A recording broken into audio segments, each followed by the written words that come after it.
Hello friends, Happy New Year. Excuse me for the noises around me. It's difficult to have peace in India. I'll explain you how in just a few moments. Let's talk book. Today we will talk about India Wins Freedom. It's written by Maulana Abul Kalam Azad. We all know he was one of the tallest leaders in those times. He was India's first education minister after getting independence. Now, this book talks about his views of some 10 to 15 odd years just before India got independence. So, these are momentous events, these are very important events, and Azad talks about how those occurred, what was the conditions at that time, what happened in between the dialogues between British and Congress and Muslim League and Mahatma Gandhi ji and everyone else. Now, Azad also has expressed his views and opinions about the decisions taken by Mahatma Gandhi ji, Jawaharlal Nehru ji, Sardar Patel, and all of the other Congress personalities.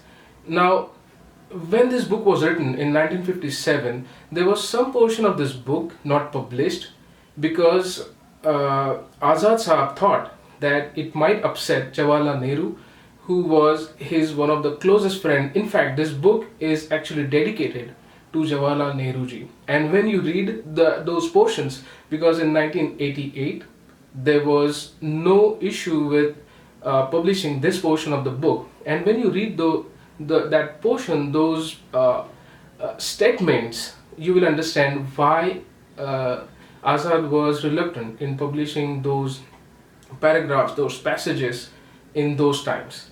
So let's begin our review. Now, this book has a sequence of events that happened since 1939 till 1947.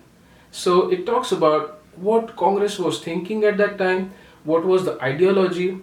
Now, there is one thing pretty certain with me, that when I compare today's Congress with Congress of that time, you will get a feel that Congress in 1939 and 1940s, it was kind of a melting pot of lots of ideas, lots of ideologies, and lots of people, because there were communists in the Congress, there were right wingers, there were conservatives, there were hardliners, there were totally secular people, pro democracy, anti democracy, and whatnot. Everybody had their own opinion, but all of their opinions were heard, and you get a feel that Indian National Congress at that time was a very disciplined and very organized party that worked constantly for India's independence. And you will get a feel while reading this book that sole idea, sole motive of whatever decisions Azad has taken in the past were kept in the mind that India has to get freedom. Now, the book talks about the Cripps mission, the Simla conferences, the cabinet mission, the interim government, and all sorts of negotiations with British governments. But his sole motto was what India has to get out of it. If India is not free, it will not help British in World War II. That was his point of view, and it remained constant throughout the period. But Azad has mentioned that some of his colleagues have different opinions about taking participation in World War II, because we have to understand that before India got independence, during 1941 till 1945, the World War II was very much intense, and Allied forces, that is Britain and the United States, were against the fascist kingdoms or fascist Raj of Germany and Italy and Japan. Now, Azad mentions in a small paragraph that something about Subhash Chandra Bose. Now, we all know that there is written in the history books that Subhash Chandra Bose died in a plane crash. Maulana Abul Kalam Azad mentions in that paragraph that during 1942 there was a news published by the British newspapers that Subhash Chandra Bose died in a plane crash, but he added a sentence after that which turned out to be false later on. I feel that was one of the most important sentences in terms of Subhash Chandra Bose. Now, in terms of what he thought about Muslim League and Mr. Jinnah.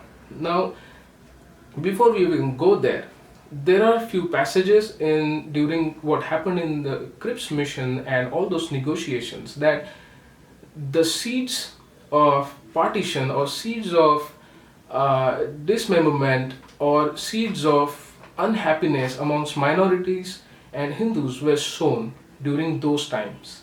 And till then, Muslim League was established, and Azad mentions that Muslim League was established to make Muslims of India more loyal towards the British, which I think was not the right thing to do at that time because India needed independence. And Muslim League started as the party that represents Muslims.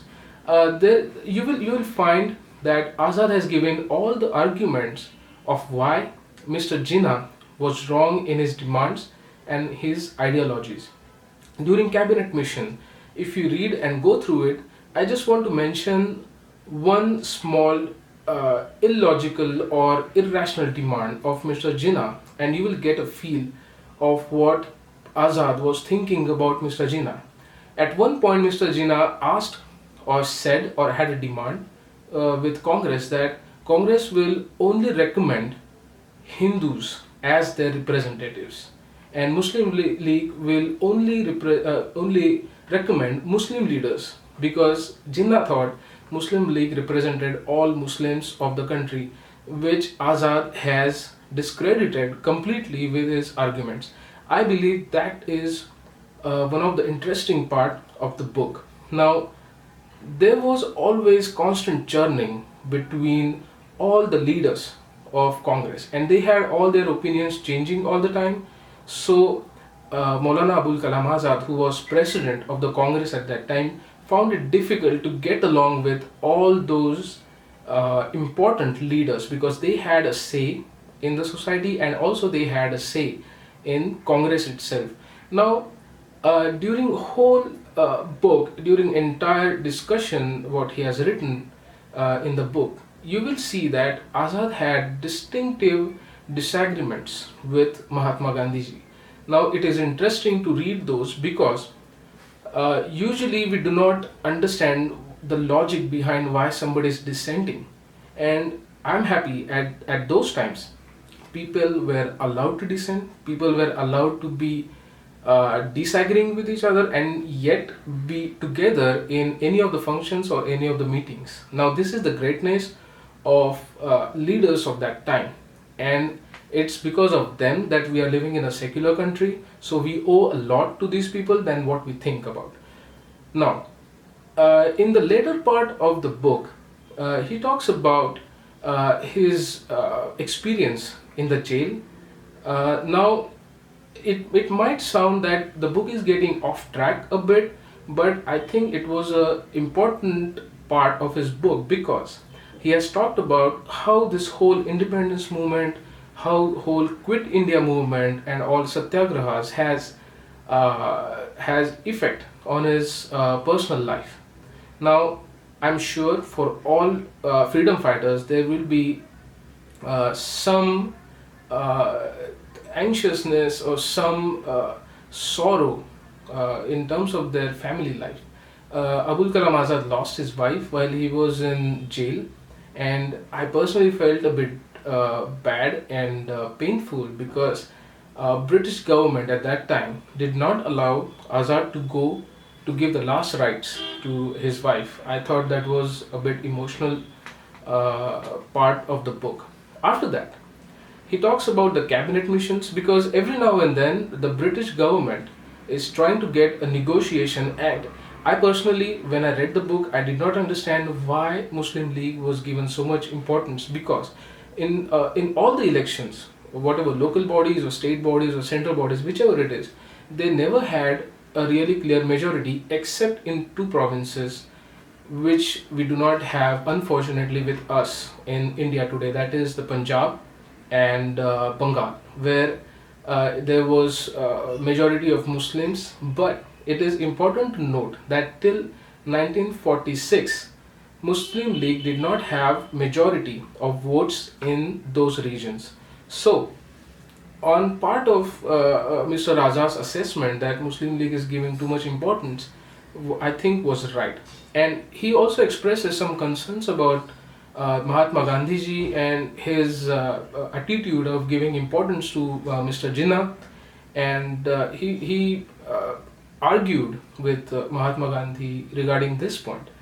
Now you can understand this is a fast-paced book, so there are lots of things coming and going, and it is one of the disadvantage of this kind of books that you cannot mention a lot of things happening around you, all sorts of fineness and all sorts of nitty-gritty of what was happening around you. So that's where I thought this book lacked a bit, because it did not give really the feel of the society at that time, what was happening around him.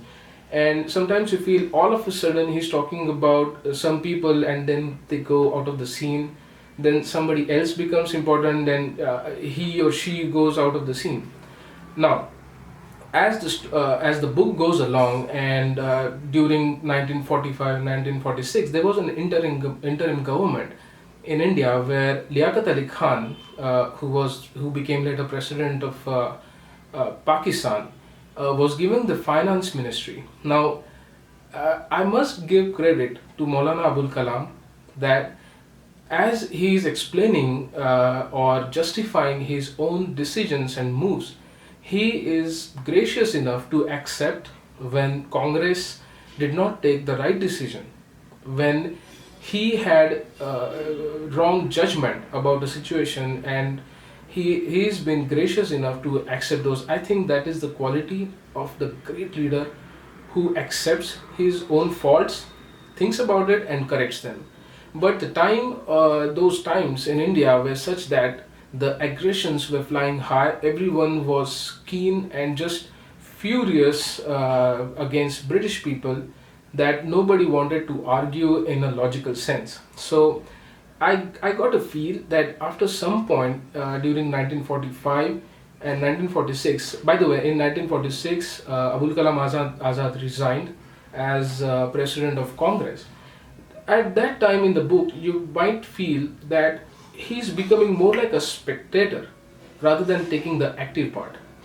In the first half of the book, you can see that Maulana is taking active role in how Congress should work, how the Congress should function, and what should be the negotiation points.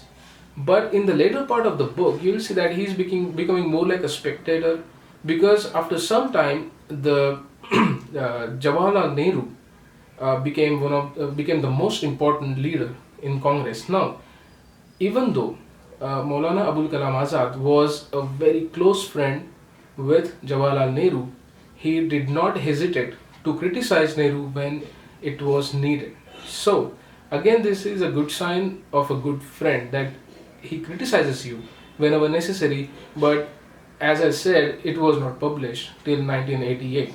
But Azad did have this feeling that why Jawaharlal Nehru is doing this and why he's not doing that. But he had his own disagreements. And at the same time, Sardar Patel was gaining power in Congress as well as in society.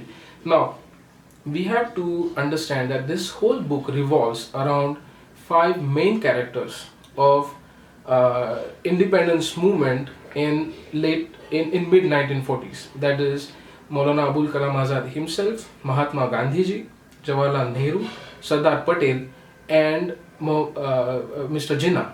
Now, at each and every moment, Maulana Abul Kalam Azad has given reasons why independent Pakistan is not good for Muslims in any way. Now, there is an interesting story that happened when the partition was accepted. Azad has written in the book that after Pakistan got independence, Mr. Jinnah went to Karachi and he made a statement that Now India and Pakistan are independent, so everyone just should stay where they are, and Indian Muslims should just stay where they are and be good citizens of India. I feel that's an irony because uh, Azad has written in his book that many of the Muslims of UP, that is upper provinces at that time, and CP, that is Madhya Pradesh, today's Madhya Pradesh, had a lot of sympathy for Muslim League. Also, the big Muslim leaders of UP had some kind of illusion, or they were sold a dream that whenever Pakistan is formed, they will move there to be part of that country. But since Mr.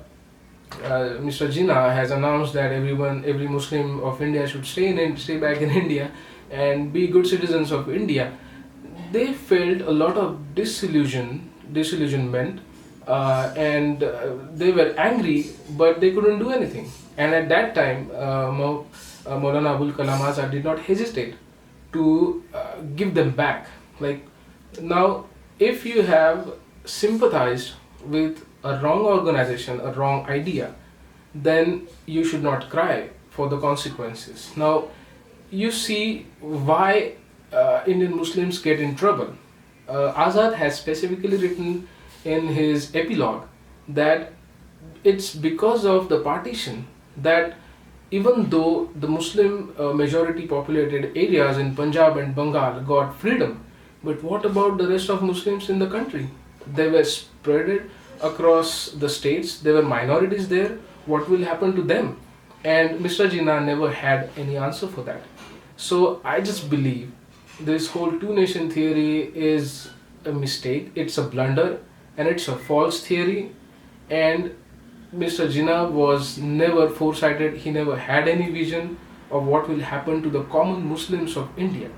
Now, one thing to be remembered is that Mr. Azad says that Muslim League began its working in the name of Muslims because they're minorities and their rights in the country.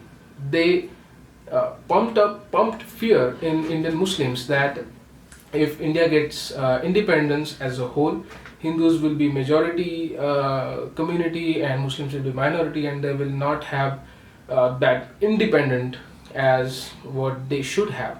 Now, this is a false propaganda. I think even today it is false propaganda. In any times logic, this logic does not hold ground, does not hold water at all.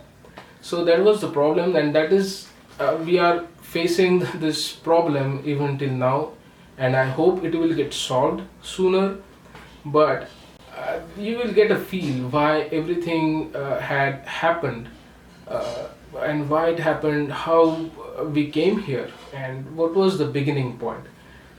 I can say that whatever happened was good because India got independence, but whole India did not get independence. India got partitioned. So it could have been better than what we have right now. So till end of the book, I actually felt sad. I felt pain of the people who lost their life because of all the communal riots happening all over the India, especially in Bengal, in Delhi, and in Punjab, where Hindus and Sikhs and Muslims were killing each other on both of the sides, because it's a communal riot. Nobody can be given total blame on. So it was a black day for India. It was totally wrong what happened. Now after that, now once India gets independence, actually Maulana Abul Kalam Azad does not talk about the new government that much, about the policies, about the functioning. He did not mention of what happened just after getting the independence, and what was the role of the new government, what happened. But the book actually ends when Mahatma Gandhi is assassinated by Nathuram Godse. One important thing to mention, Maulana Abul Kalam Azad said that because Muslim League was flaming Muslim people about their religion, Hindu Mahasabha, which was established by Swatantraveer Savarkar, flamed Hindus against them, so that they were actually fighting amongst each other. And Congress stood in between because its basic ethos was secular, and that's why in the beginning Maulana Abul Kalam Azad disagreed and protested against Mr. Jinnah's demand that only Hindus should be recommended by Congress and only Muslim by Muslim leagues. So just to give a sense, but I think Maulana Abul Kalam Azad thought that it was beginning of an end when Mahatma Gandhi ji was assassinated, and that's where actually the book ends. Now, I personally feel that, according to my understanding, Maulana Abul Kalam Azad's whole journey of struggle, of independence, his dreams, his views, his ideology, ideas, actually ended with Mahatma Gandhi ji, because he regarded Mahatma Gandhi ji as one of the greatest son of India, and no doubt Mahatma Gandhi ji is one of the greatest son of India. However, difference of opinion we have with Gandhiji, we cannot take the credit away from the great personality Mahatma Gandhiji was.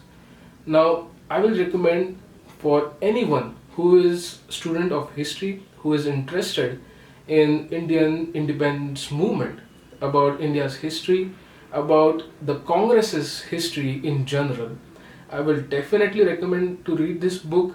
It's written in plain and simple English, so that even if you do not understand English that much, you will get it easily. It is totally available online.